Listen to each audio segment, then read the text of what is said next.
Hello and welcome to the Conscious Leadership Podcast. My name is Julie Hoglin and I am the creator and founder. This podcast covers every aspect of conscious leadership and the Conscious Leadership Code. And if there is a particular example or angle or subject you would like an episode on, please reach out and let me know and I will create it specifically for you. How does age affect leadership is the title of this episode. And age can affect leadership in a variety of ways, both positively and negatively. And this episode covers some, not all, of the ups and downs that age provides. It's certainly not a reason to not give a younger person a chance at leadership. And I'm recognising there's a double negative in that, which means it's giving a younger person an opportunity to lead and to develop their skills. It's also not a reason to keep someone because they're older or have been in a position or a company for years. And in the past, whether it happens as much now is a whole other thing, is that people expect to be promoted to leadership because they have been in a position or a company for years. And that truly is not the reason to promote anybody. It has to be the best person for the job, regardless of age. Now, I'm not going to cover this in this episode, but people who are younger, who are promoted above those who have been there longer or are older, sometimes get grief from the people they've been promoted over and also sometimes perceive there is a problem that there isn't. I'll do another episode on that. And everything will have its pros and cons. And please remember that everything is in balance ultimately. So with the good comes the bad, with the happy comes the sad, with the problem comes a solution. Everything is in balance. So let's have a look at some possible ways that age can affect leadership. Experience.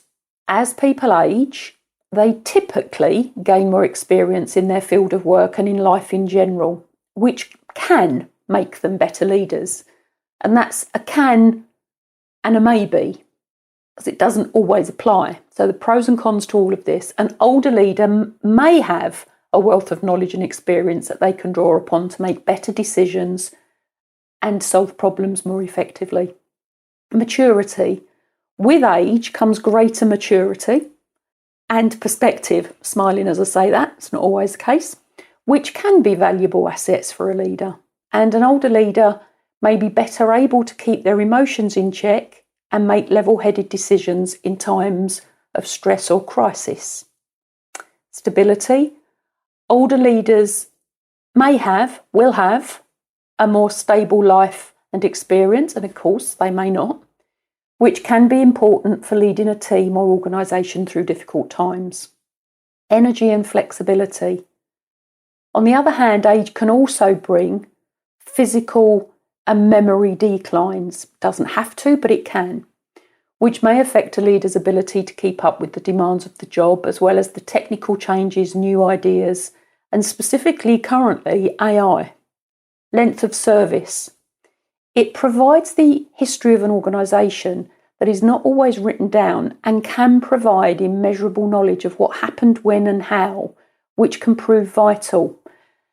I'm currently doing a piece of work with a small organisation, and over probably the last 6 months, one of the senior members and one of the founding members of that organisation has died while they were in post, and one of the other longest serving members of staff has left through a move, like a physical house move.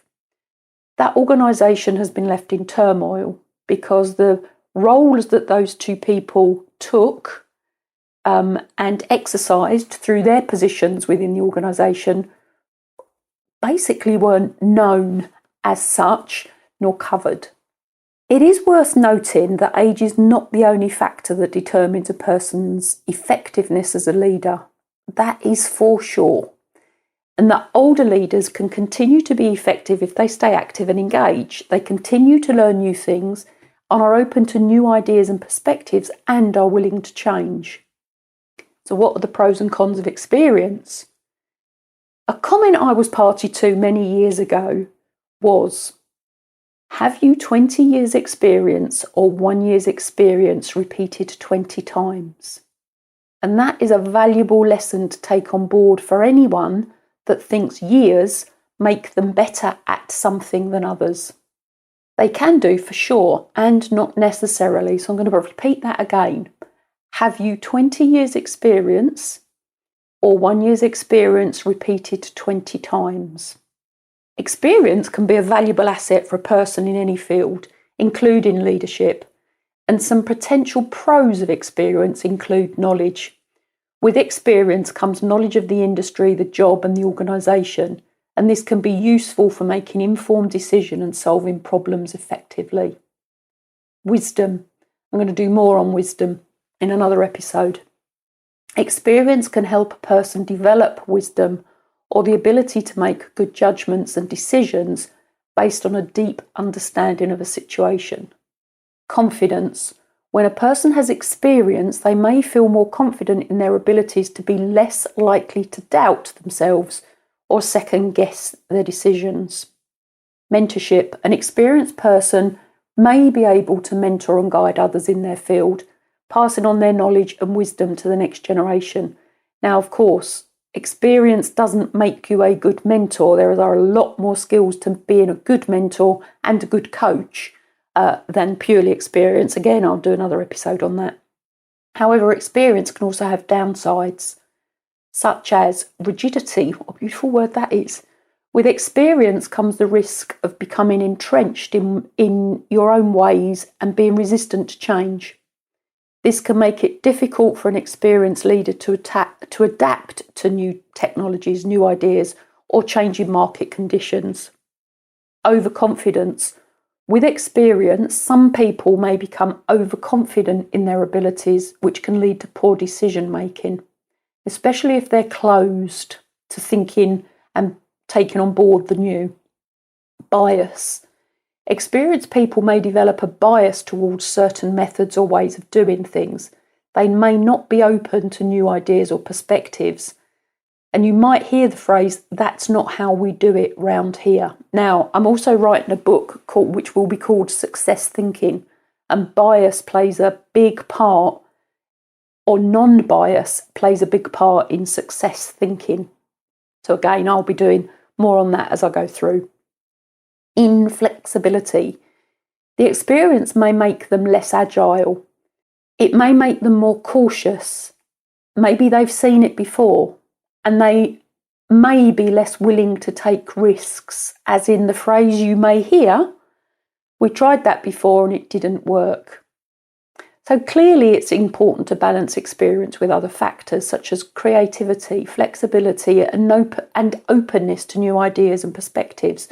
And to be an effective leader, we have to be able to be open. We have to be able to change. We have to be able to take on board criticism. We have to be able to communicate effectively. We have to be able to ask questions. We have to dig deep to be an effective and successful leader, because leading is leading. It doesn't mean we know everything.